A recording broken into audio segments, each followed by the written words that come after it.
Today we're covering 8th grade, Chapter 1, Lesson 6, Estimating Roots.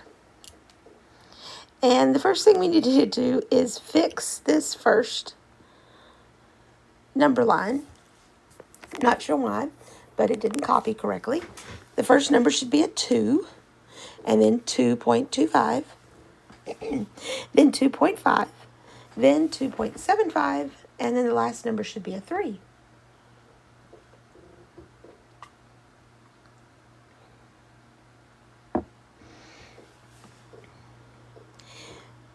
In our last lesson, we talked about roots, square roots specifically, and we learned things like the square of 1 is 1, and the square of 2 is 4, and the square of 3 is 9. And we made a whole list. Well, there are some numbers, like 8. The square root of 8 is not a whole number. It's not a perfect square.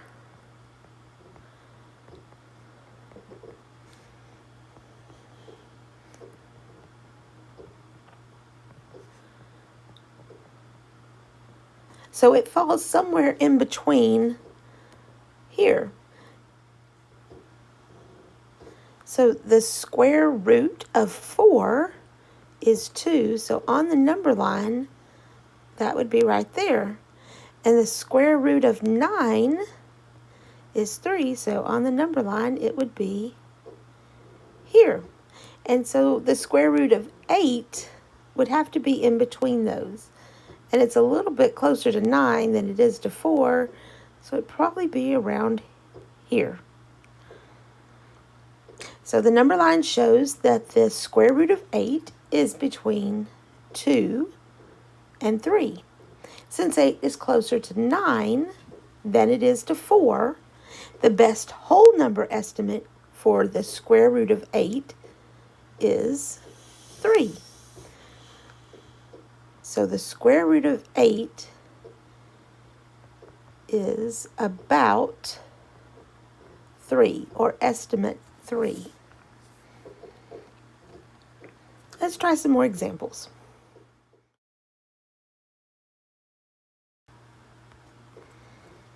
Let's look at example 1. Estimate the square root of 53 to the nearest integer. So look at your list.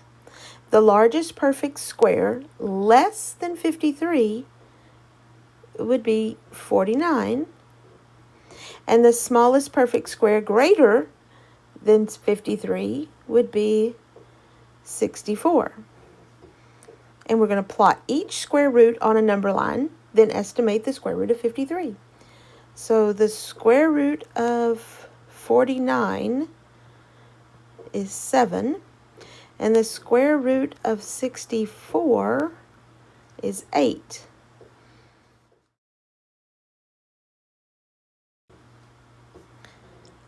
Since 53 is closer to 49, probably be around here, then it is 64. The best integer estimate for the square root of 53 is 7. Let's look at the next example, example 2. And I'm sorry that this printed just horribly, but we still need to do this example because you might see it again. We're going to estimate the square root of 83.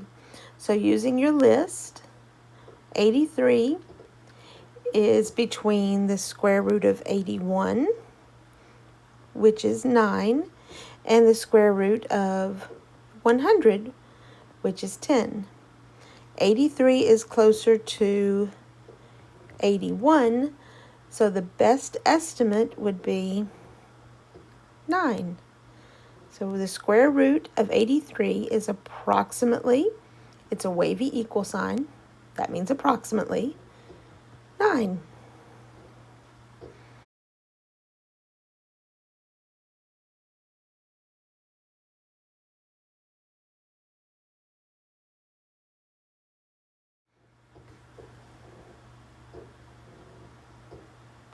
Let's look at some examples you're supposed to do on the independent practice.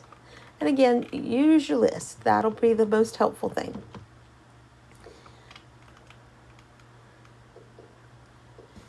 On the first 6, you're just looking for what they would be closest to. I'm sorry, 1, 2, 5, and 6. You're looking for what the square root would be closest to. 5 and 6 are both cubed roots, so you need to look at the cubed roots and find what is 26 closest to. Number 7, you're putting those in order, so we know that's 8, that's 10. What would be a good estimate for the square root of 61? On the list, what is 61 closest to? There's 64, and there's 49. 61 would be closer to 64, so this would be approximately 8. Do you think it would be more than 8 or less than 8? Since it's less than 64, it would probably be a little bit less.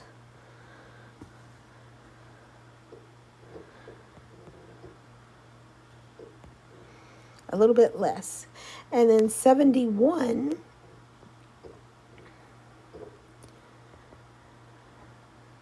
would also probably be 8, but it's going to be more than 64, so more than 8. And this one was less than 8. So the first one, if we're listing from least to greatest, would be the square root of 61 because it's less than 8.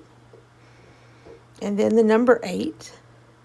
And then the next one would be the one that was approximately more than 8. And then the last one would be 10.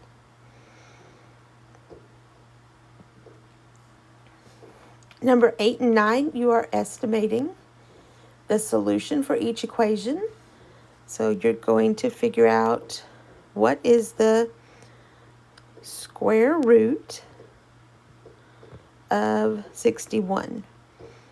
To find out what 1D is, you have to find the square root. Or to undo a square, you do square root. So the square root of 61 would be approximately 8. And remember, it can be positive or negative. And then what would be the square root of 3.7? What's it close to?